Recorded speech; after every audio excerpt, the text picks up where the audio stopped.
voilà, on va commencer par remercier toutes ces personnes qui sont arrivées à l'heure. Donc, en général, le débat qu'on organise, il y a 2 ou 3 copains qui ont préparé des interventions pour faire un peu l'introduction au débat, pour préparer un peu. Et ensuite, on pense qu'il y aura des interventions. Donc, le débat se suivra. On a préparé des petits topos. Bon, rassurez-vous qu'ils vont être assez brefs. Donc, moi, je préparais un petit préambule sur quelques petites choses qui me tenaient à cœur, sur la manipulation des sentiments. Et je crois que le compagnon Antoine, lui, il a préparé un petit résumé d'un texte de jeune homme qui s'appelait Karim Landé, qui est décédé il y a quelques années, et qui avait produit sur le sujet un livre, carrément un document très intéressant, et que nous avons essayé de résumer. Voilà, donc un peu comment on compte introduire ce débat, qui, bon, on va pour pas le cacher, il fait suite à tout ce qu'on a entendu au niveau de l'actualité. Il nous a semblé essentiel de repositionner certains concepts. Si on peut le faire collectivement, c'est pas mal. Pour ma part, et en préambule, moi je commencerai par affirmer la notion d'identitarisme, c'est une escroquerie. Voilà. Les êtres humains, entre eux, ne sont jamais identiques. Et dans chaque individu, la part de l'acquis nous explique qu'en plus de ne pas être identiques, les individus sont en perpétuel devenir. C'est-à-dire que moi, je suis différent de ce que j'étais hier, ne serait-ce que par l'acquis de ce que je vais avoir ce soir, et demain, je serai différent de ce que je suis aujourd'hui. C'est-à-dire, il n'y a pas comme ça d'identité individuelle, il y a des différences. Pour être clair, mais c'est effectivement que les politiques ne veulent pas être clairs, il faudrait parler de points communs entre les individus. Je crois qu'il faut clarifier. Nous avons entre nous des points communs. La localisation géographique, là où on vit, est un point commun. Le hasard nous a fait naître ici. Suggérer qu'à partir de ce point commun de la naissance, on puisse construire une identité biologique, c'est une escroquerie intellectuelle. Cela s'appelle le nationalisme. Le nationalisme classique associe une identité sanguine au hasard de la naissance. Le nationalisme moderne est plus subtil. Il utilise quelques points communs, des cultures, entre guillemets, des valeurs, entre guillemets, des croyances, entre guillemets, pour fonder autour de ces points communs une exclusivité. La fonction du nationalisme moderne est la même que celle du nationalisme classique. Il ne faut pas s'y tromper. Il s'agit de regrouper d'abord pour mieux exclure ensuite. Mais c'est une escroquerie subtile, mais qui n'en est que plus manipulatrice. Comme toute manipulation, il y a l'utilisation des sentiments. Dans le cas qui nous intéresse ici, le sentiment qui est utilisé, c'est le sentiment d'appartenance. Cette action sur le sentiment d'appartenance, comme toute action reposant sur les affects, est propre à la manipulation, à toute forme de manipulation, et en particulier à celle du pouvoir. Tout le monde connaît l'adage « diviser pour mieux régner ». Nous y sommes en plein. L'idéologie nationaliste est une stratégie du pouvoir. Je me rappelle d'un texte que j'ai parcouru il y a quelque temps, qui était un texte de Rosa Luxembourg sur la montée du fait nationaliste au XIXe siècle. Elle décrivait parfaitement comment le fait nationaliste était propulsé par les politiciens réactionnaires pour contrer la montée du mouvement émancipateur. C'est donc une stratégie pour la prise du pouvoir, comme on l'a vu, dans la première moitié du XXe siècle, et c'est aussi une stratégie pour la conservation du pouvoir. Et le débat que nous a lancé le gouvernement aujourd'hui fait partie de cette stratégie pour la conservation du pouvoir. Les fondements psychologiques de cette stratégie ont été étudiés en psychologie sociale, par exemple sur la formation des groupes. Il y a une expérience que m'a raconté un compagnon il y a peu, dans laquelle on invite des chercheurs en psychologie sociale invite des individus à participer à l'expérience, ils ne disent pas à laquelle. Ces individus sont conviés à attendre que débute l'expérience dans une vaste salle d'attente. Et il se trouve que l'expérience a déjà commencé dans la salle d'attente et qu'ils sont observés. Ces individus ont les uns des badges rouges, les autres des badges bleus, et au bout d'un certain moment, on constate que les individus qui ont des badges rouges ne parlent plus qu'aux individus qui ont des badges rouges, et que les individus qui ont des badges bleus ne parlent plus qu'aux individus qui ont des badges bleus. Se forment des groupes. Fait encore plus étonnant, on a pris le soin de confier à deux individus qui ne se connaissaient pas plus des badges dorés. Eh bien, ces deux individus-là qui ont des badges dorés, qui dépassent un peu les autres, puisqu'ils sont dorés, ils ne sont que deux, les autres sont plus nombreux, prennent les autres de haut et ne parlent qu'entre deux, comme s'ils étaient un peu devenus les chefs de cette salle d'attente. Voilà. Voilà un peu de mots résumés, une dynamique de groupe dans une salle d'attente, avec des fonctionnements identitaires. Donc, nous sommes en plein dans la manipulation des sentiments. La manipulation des sentiments, ce n'est pas autre chose que la culture de l'irrationnel, l'utilisation de l'irrationnel dans ce domaine du sentiment d'appartenance. C'est ici qu'il faut faire la comparaison avec une autre utilisation que nous avons eue à lutter, c'est le sentiment d'insécurité. On utilise les sentiments des gens, le sentiment d'insécurité, le sentiment d'appartenance. Et à partir de là, on crée quelque chose de parfaitement irrationnel. Le produit global que l'on constate est une atmosphère actuelle d'obscurantisme délétère, dans lequel nous semblons nous engouffrer et contre laquelle nous devons lutter. C'est pourquoi nous sommes là. Les militants de la CNTAIT, c'est un mouvement anarcho-syndicaliste, mais ne luttent pas uniquement contre la domination sur le plan salarial, sur le plan de lutte de classe. Ils luttent contre toute forme de domination. Et il n'y a pas pire forme de domination que celle qui consiste par cette manière à s'emparer des esprits. Pour terminer, je dirais donc que pour nous, il est aujourd'hui primordial de reposer les bases intellectuelles du mouvement émancipateur. Deux mots, l'universalisme, la réflexivité. Qu'est-ce qu'on peut entendre par universalisme? Il y a 15 jours, 3 semaines de cela, j'en ai eu une très bonne définition pour l'actualité. J'ai entendu dans une assemblée des amis du rassemblement une phrase, moi, qui m'a vraiment résumé cet universalisme. Chacun est différent, mais nous avons tous les mêmes droits. Je crois que l'universalisme, il est bien résumé là, qui s'oppose au communautarisme. Nous sommes tous différents, et nous avons tous les mêmes droits. Et c'est cet universalisme qui peut servir de base intellectuelle au mouvement émancipateur. La deuxième base, c'est la réflexivité. Qu'est-ce qu'on entend par réflexivité? C'est effectivement la réflexion, mais c'est aussi et surtout la capacité de remise en cause de ce qu'on appelle ici et là les racines ou les traditions. Tout cela, comme le dit l'autre journal, nous avons un cerveau, nous n'avons pas de racines, on n'est pas des arbres. C'est-à-dire que nous devons être capables, dans tous les domaines, de remettre en cause ce qu'on nous a imposé comme des vérités.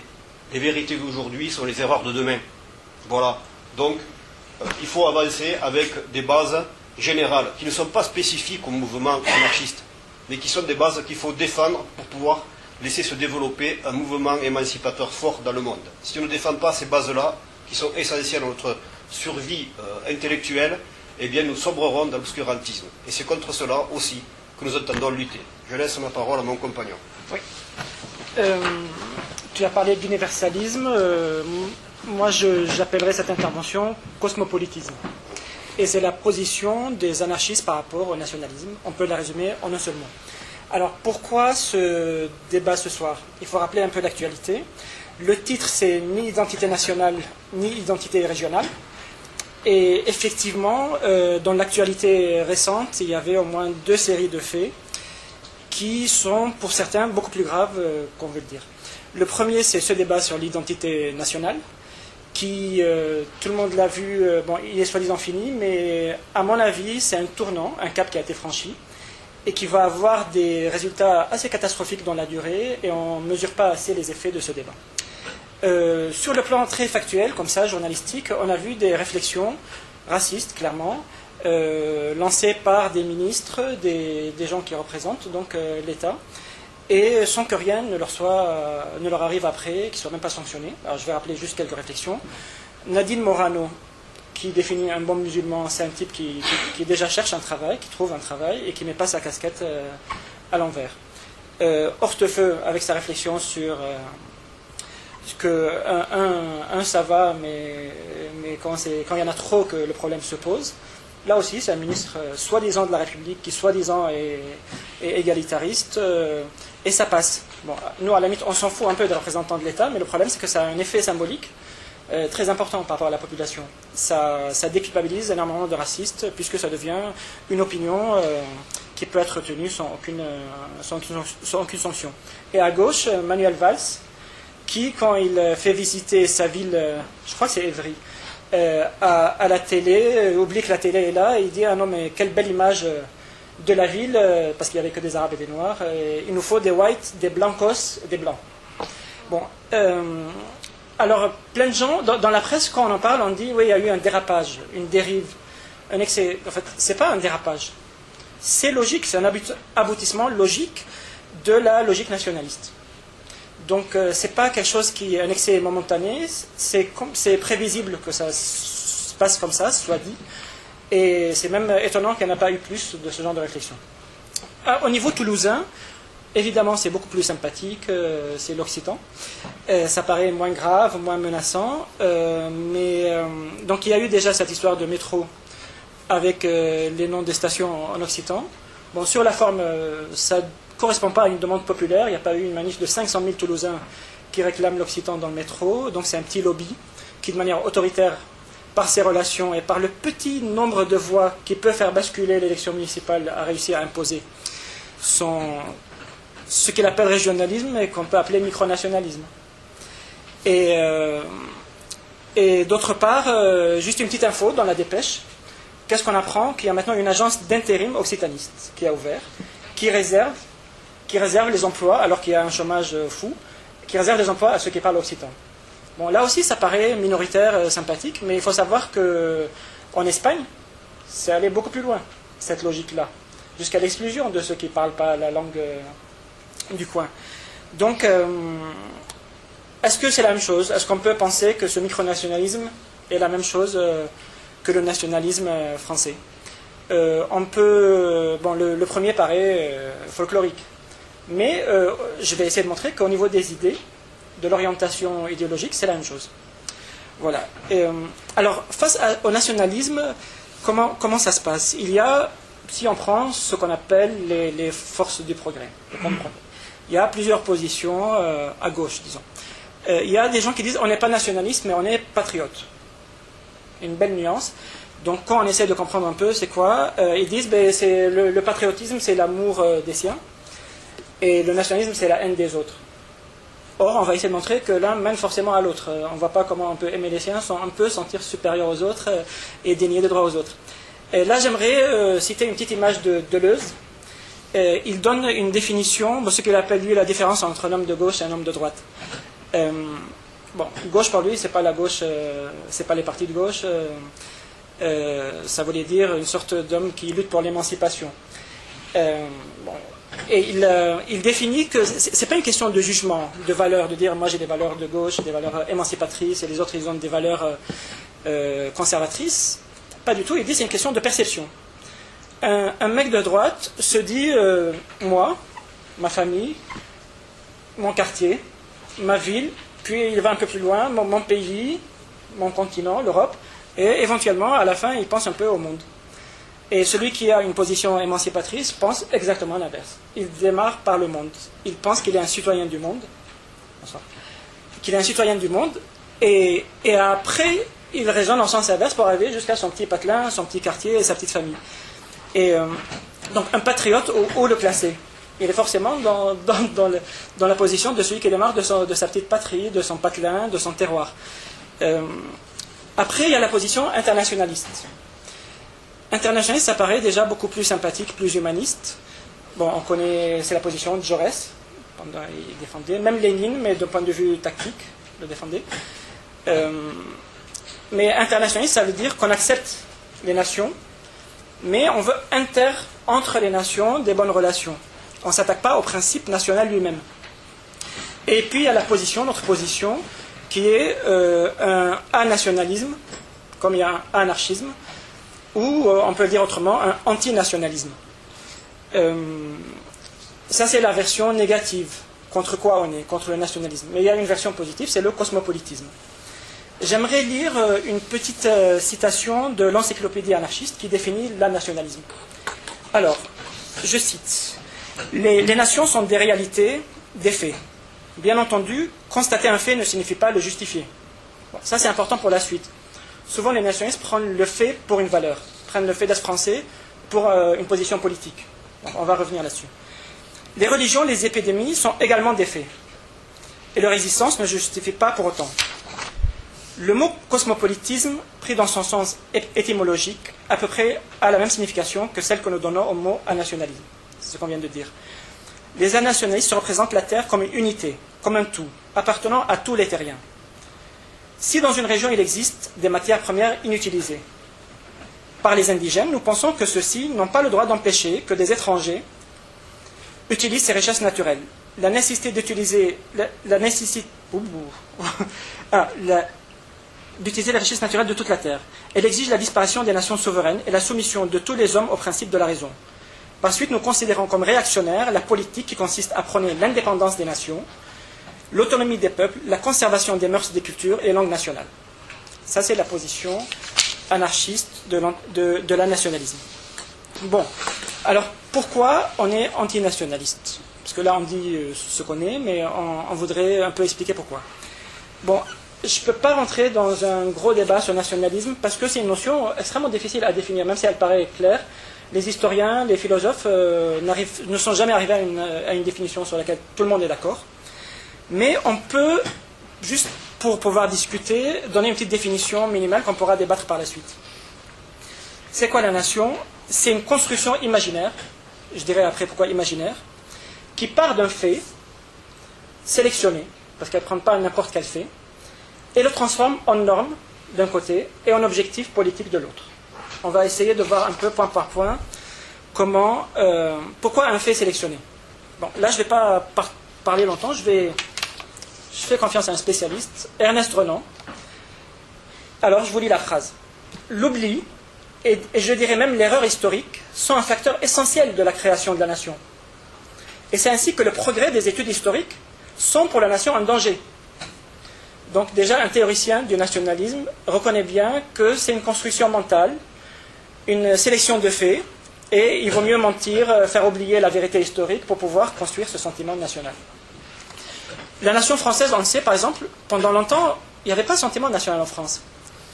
Pendant la Révolution française, il y avait une étude de l'abbé Grégoire qui constate qu'il y a 6 millions seulement, sur les 20 millions de Français de l'époque, qui parlaient français, qui le comprenaient.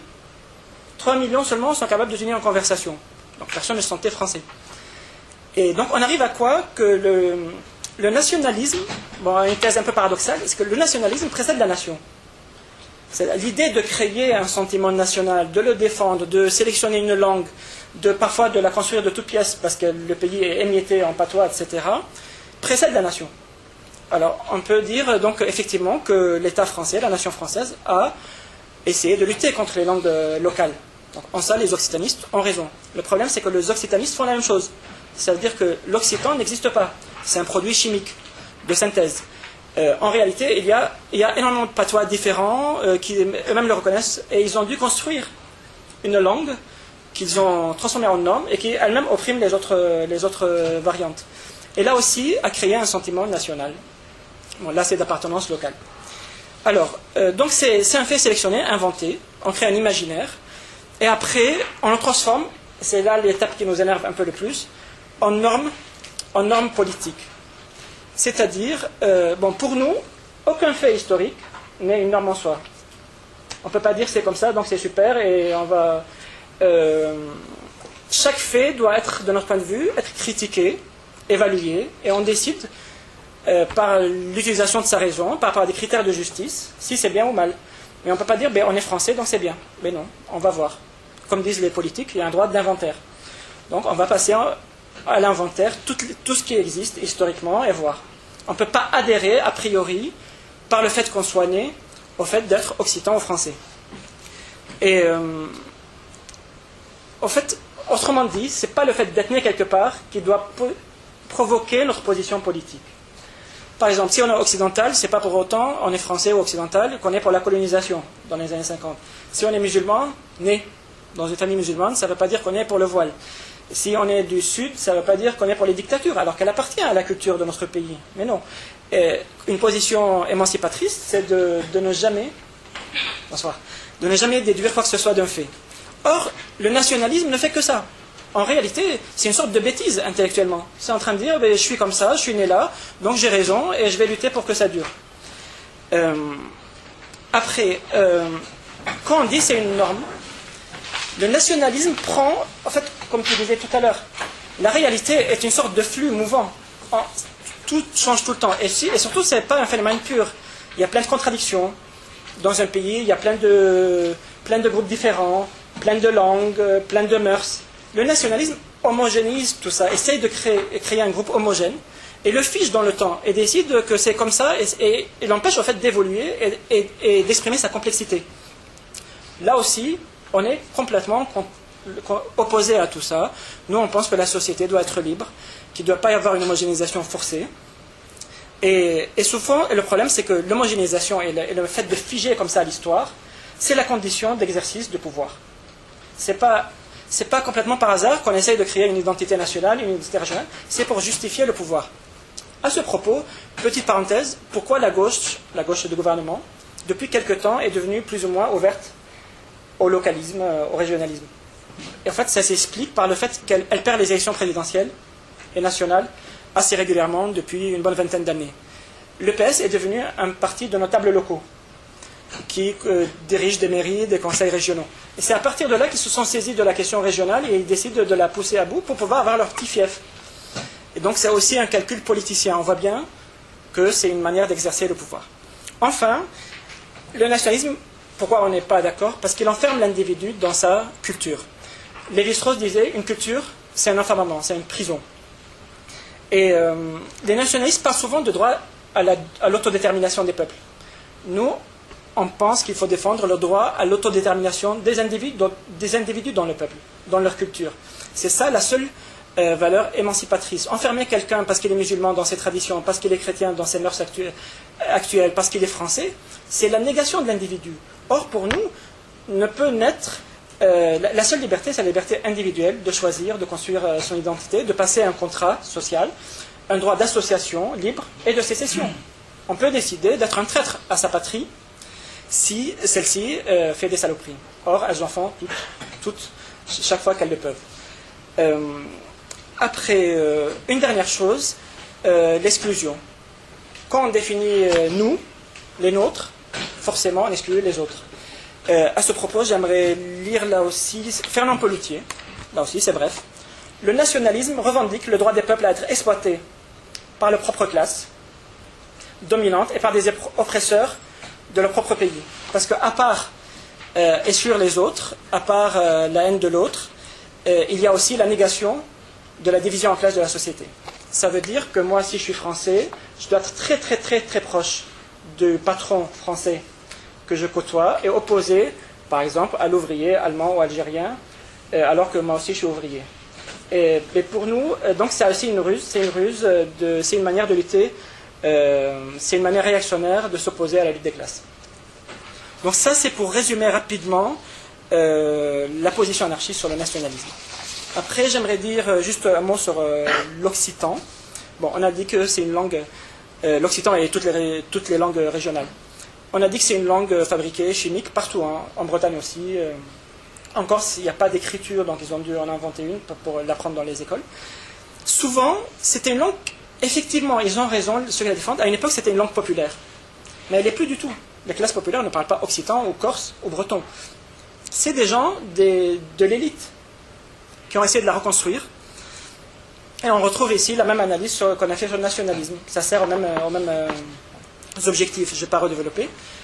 Par contre, par rapport à cette histoire de localisme, il y a 3 éléments dans l'argumentation, parce que là j'ai essayé de me taper toute la prose occitaniste, et je vois 3 thèmes qui émergent, qui sont bien gênantes d'un point de vue révolutionnaire. La première, c'est la défense du multiculturalisme. J'arrive jamais à la prononcer. Bon, vous avez compris ce que je voulais dire. Bon, alors, là aussi, ça paraît sympathique. C'est bien de défendre le droit de chaque portion de population à avoir sa langue, sa culture et tout. Ça paraît émancipateur. Mais là aussi, ça enferme les gens dans leur culture. Et souvent, c'est des cultures, toutes, pour l'instant, il n'y a pas encore une révolution émancipatrice définitive, toutes contiennent leur part de réaction, de conservatisme, d'exploitation. Et ça arrive à une sorte de balkanisation, où les gens ne sont pas liés par leur raison, par leur appartenance à la réflexion, à la défense de la justice, à la lutte contre la domination, mais on les enferme dans leur ethnie, dans leur langue. Et on connaît un cas extrême dont les régionalistes ne parlent pas, c'est l'ex-Yougoslavie. C'était une lutte régionaliste dans un État unifié. Et ça a donné les succès que vous connaissez. Et donc, ça, c'est la première chose. C'est le truc dont je vous ai parlé tout à l'heure et dont je n'arrive pas à prononcer le nom. Multiculturalisme. Voilà. Et la deuxième, c'est... il y a quelque chose de profondément réactionnaire que j'ai remarqué, c'est dire, ça a existé dans le passé, c'était super, donc il faut le restaurer. Ça a disparu, ça n'existe plus, mais il faut le remettre. Alors pourquoi ? On peut dire pourquoi. Après tout, on peut s'en foutre complètement. Mais pour eux, ce qui a existé dans le passé, les racines, a une valeur en soi, et forcément, il faut le restaurer, le reconstruire, même artificiellement. Et ça reste quand même une orientation très réactionnaire. On peut le voir comme on veut, je ne vois pas pourquoi le passé serait forcément défendable en soi, et pourquoi il faut le restaurer à tout prix. Et là, on arrive à la position qui me gêne le plus, c'est qu'il y a une sorte de référence, de métaphore écologique. C'est un peu fou, mais ils disent l'Occitan, c'est une sorte d'espèce en voie de disparition qui s'est développée dans la niche de la région. C'est une sorte de niche qui a construit une langue, une culture, et c'est vraiment dommage que ça disparaisse parce que c'est naturel, c'est authentique. Sous-entendu, l'immigré qui arrive, il est inauthentique et artificiel, mais bon, c'est bien parce qu'il n'est pas de la niche, lui, il vient d'une autre niche. Bon, ça c'est une rhétorique d'extrême droite. Hein, je ne vois pas comment on peut parler d'écologie, de l'appliquer aux affaires humaines de cette manière-là. Et surtout, cette histoire de nature est vraiment gênante, parce que de notre point de vue, l'histoire n'est pas un fait naturel. C'est un fait, c'est dû à l'action des hommes. Et naturaliser l'histoire, on sait à quoi ça sert en général. Donc, on voit un peu en quoi on est opposé à l'un ou à l'autre. Mais bon, on pourra en débattre s'il y a des gens qui ne sont pas d'accord. Et donc, s'exciter un peu sur l'Occitan, ça peut paraître ridicule. Mais ça ne l'est pas, parce que dans 30 ans, 40 ans, on voit bien que l'Europe encourage. En fait, l'Europe qui est en lutte un peu avec les États nationaux, encourage le régionalisme en ce moment, subventionne, finance, parce que c'est une manière... donc c'est un phénomène qui va prendre de l'ampleur. Voilà. Et au niveau national, n'en parlons pas. Tout le monde voit les dégâts qui ont été faits. Donc, en fait, on voit bien que la lutte maintenant, elle est entre le nationalisme sous toutes ses formes et le cosmopolitisme de l'autre. Le problème, c'est qu'on ne voit pas beaucoup de réactions dans les camps qui se veulent révolutionnaires, même progressistes, contre ça. On n'a pas vu une grosse manif contre le nationalisme. On n'a pas vu des actions très très puissantes. Après, il y a des petits groupes qui ont bougé, mais il n'y a pas eu d'organisation d'un mouvement populaire là-dessus. Et il faut savoir qu'on ne peut pas coexister. C'est-à-dire, l'un tuera l'autre. Soit le cosmopolitisme, soit le nationalisme. Il n'y aura pas de choix.